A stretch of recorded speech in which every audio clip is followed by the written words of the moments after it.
Today we'll be comparing Windows 10 to Windows 11. What's different in both versions of Windows? Well, let's go ahead and find out. Starting off with the start menu, Microsoft did a complete redesign. Pinned apps moved from the right side to the top half, and live tiles are now gone and are replaced with static icons in a grid. The search bar is now located in the start menu rather than being part of the taskbar, and those little side panel shortcuts that were on the left side are now at the bottom. And here's something not present in the Windows 10 start menu at all, and that's the new recommended section, and it shows recently used programs and files, which by the way, are also synced with OneDrive. Think of this as a much more simplified version of the timeline feature found in Windows 10's task viewer.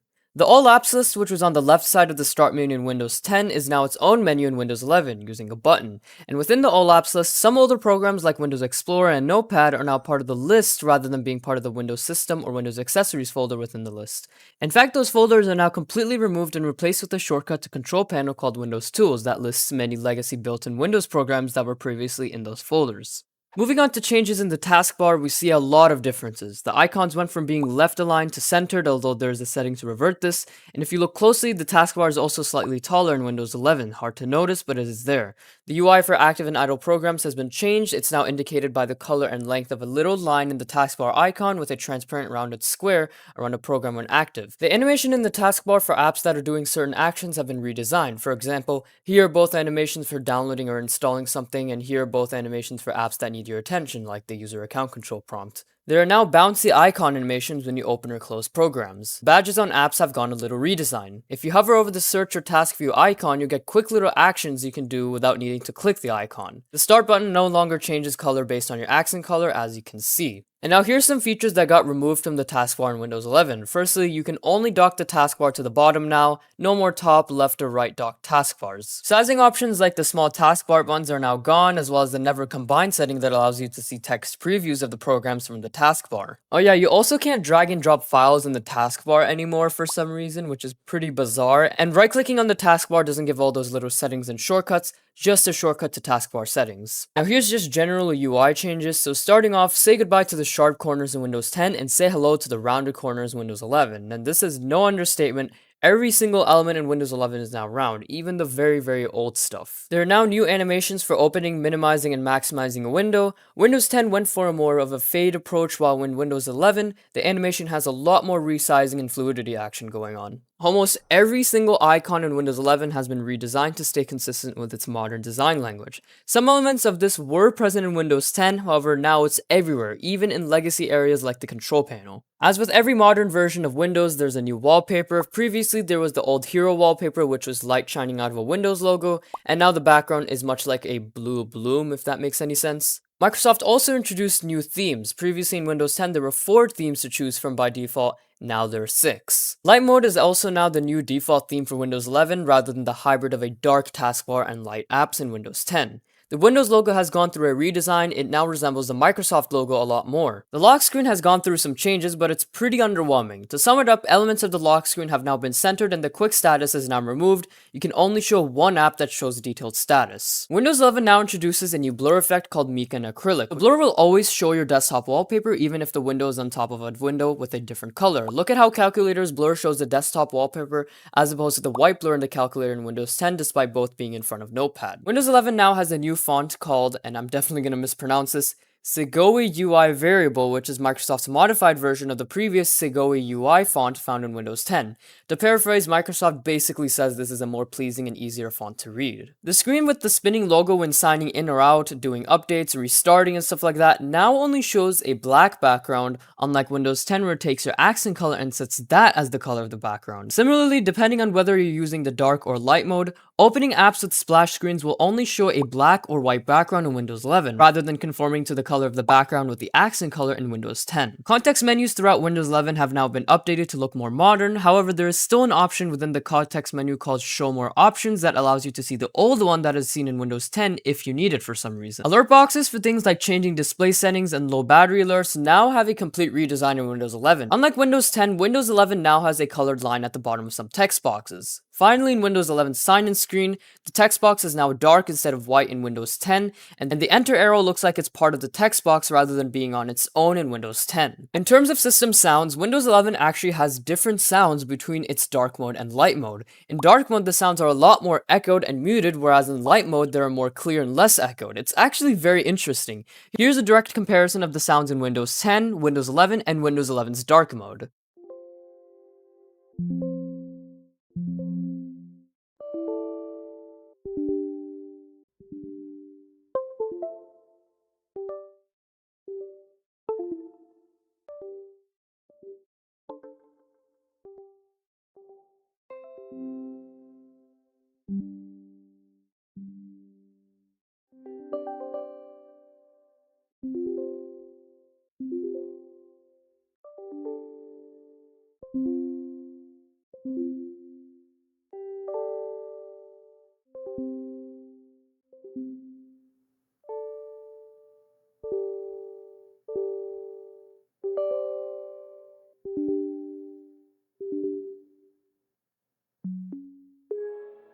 Next, let's talk about the Action Center overhaul in Windows 11, which actually isn't even called Action Center anymore. It's separated into two menus called Quick Settings and Notifications. Quick Settings is not only an area that shows the toggles found at the bottom of the Action Center in Windows 10, but it now also shows the new place for your volume, brightness, and even your Wi-Fi controls. In Windows 10, all three of those were in separate menus. Now, if you click, let's say, the network icon in the system tray, it won't take you to a separate network flyout, it will now take you to the entire Quick Settings menu instead. This menu can also be accessed using the Windows A shortcut on your keyboard, which is the same shortcut that opens the Action Center in Windows 10.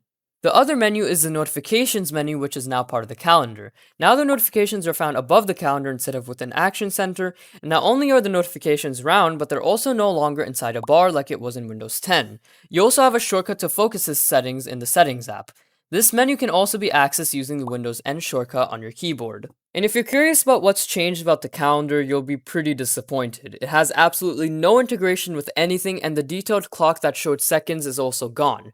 All it shows is the day, and that's about it. Luckily, you can minimize the calendar within the notifications menu if you don't want to see it. And here's a little comparison of the newsfeed in Windows 10 and the widgets panel in Windows 11. Now, don't be fooled, these are pretty much almost the exact same thing, they just look different and are found in different areas of Windows. The newsfeed is found near the system tray, and the widgets panel is accessed via a taskbar icon or by using the Windows W shortcut on your keyboard.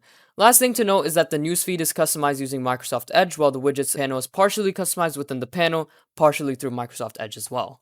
Microsoft has also made a number of changes to Snap Assist and multitasking features. Starting off, the task viewer has now been simplified in Windows 11, and the timeline feature that is found in Windows 10 has now been removed. You can now choose a different wallpaper for each virtual desktop in Windows 11, rather than only one for every single one in Windows 10. The Snap Assist preview now has a frosted glass look rather than the transparent glass in Windows 10. The animation when you actually preview and snap a window has been changed. Funnily enough, Windows 10 doesn't even have an animation when you snap the window. And generally speaking, Snap Assist is just much smarter and is able to do more than it used to in Windows 10. So, for example, when snapping a window in a quadrant, Windows 11 will try and assist you in finding other windows, while in Windows 10, snapping to a quadrant does nothing. When using Snap Assist to snap different windows on different parts of the screen, Windows will now automatically sort those windows into a group, and those groups can now be previewed and opened in the taskbar. Windows 10 doesn't have this feature, so groups don't show up when hovering on a taskbar icon. The line seen when resizing apps side by side now has a new look. When you're actually using it, it disappears in Windows 11 while still being present in Windows 10. Here's a look at differences in built-in programs and apps. Now, many of the applications in Windows 11 have been updated and more updates are to come even after its release. However, because there are just so many to cover in one video, here are just the biggest highlights. Starting with File Explorer, there have been various UI changes. There is now a replacement to the ribbon UI found at the top of the File Explorer, which tries to simplify and get rid of all of the clutter that was the old ribbon UI. It'll also have less spaced out icons by default, which can be reverted if you don't like that, and 3D Objects is no longer its own dedicated folder.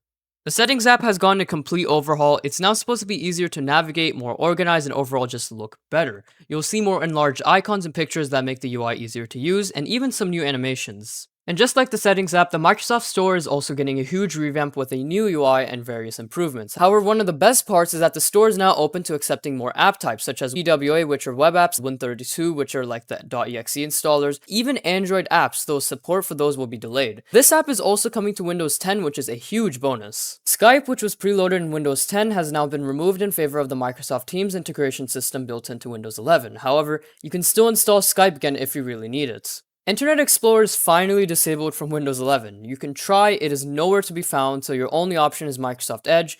It's still there in Windows 10, but not on Windows 11. Microsoft has also done a lot to make sure Windows 11 is consistent and removing duplicate Windows accessories that were present in Windows 10. So what they're basically doing is they're updating a legacy Windows accessory and removing the duplicate version. For example, Snip and Sketch has been removed and a newly updated snipping tool is now here with a more modern UI and various features from Snip and Sketch. This is also going to be done with Paint in the future, where Paint 3D is removed by default and the old MS Paint is going to be updated with not only with a new look, but with new features as well. Windows Terminal is now a preloaded application in Windows 11 and aims to unify command prompt, PowerShell, and other command lines into just one app. Alarms and Clock is now just called Clock and has a new feature called Focus Sessions aimed to help people pace themselves to reach their goals. And aside from other little updates to apps, pretty much all the built-in Windows applications have been and will be updated with Windows 11's new design language, including rounded corners and new blur effects. Here's a quick rundown of preloaded apps on one OS that are not there by default on the other, and these are apps that I haven't mentioned yet.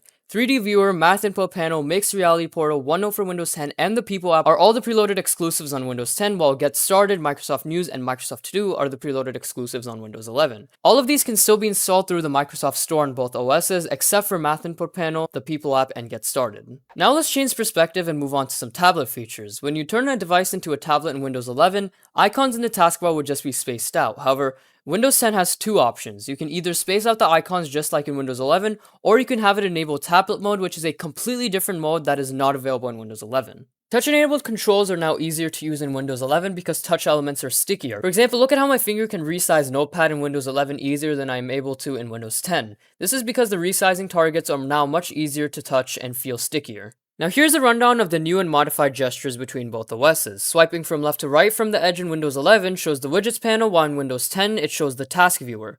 Swiping from right to left from the edge starts the action center in Windows 10 and notifications and calendar in Windows 11. Swiping from the top does nothing, but if you're in tablet mode in Windows 10, you can close apps if you swipe from top to bottom. In Windows 11, if you touch the screen with 4 fingers and move them horizontally, you can now switch between virtual desktops, and if you do the same thing with 3, you'll switch between different windows. If you swipe up with 3 or 4 fingers, you'll activate Task Viewer. All these 3 and 4 finger gestures just talked about are just not a thing in Windows 10. The animation for rotating your screen has been changed between both versions. Windows 10 zooms out and orientates, while Windows 11 flips everything like it does in iOS. And adding on to rotating the screen, both versions of Windows behave differently when scaling windows while rotating the screen. Look at what's happening. In Windows 10, the windows scale to whatever orientation you switch to, while in Windows 11, the windows stay in the same position the entire time despite rotating the screen.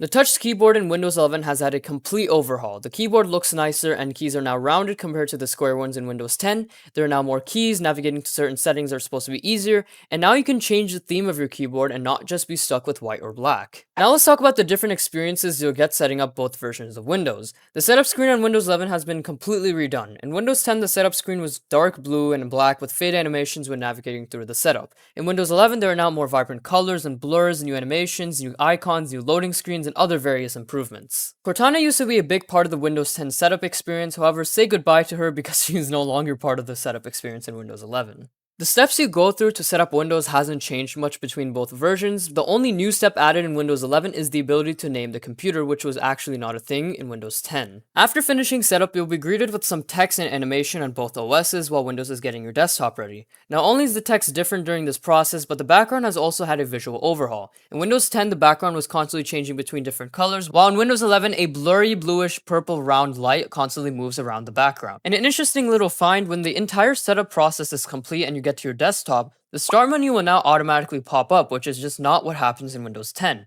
If you know Windows history, you'll know that this is exactly what happens after you're done setting up Windows XP as well. Final important thing to note is that you'll no longer be able to install Windows as a 32-bit option in Windows 11. If you need a 32-bit version of Windows, the final version to support that will now be Windows 10. And here's just a few things to note about Windows Update. Firstly, the text status shown when updating the operating system during a restart has been changed. Windows 10 basically tells you exactly what's going on, while Windows 11 just tries to use more natural language. Secondly, Windows Update will now show the estimated amount of time needed to complete updates.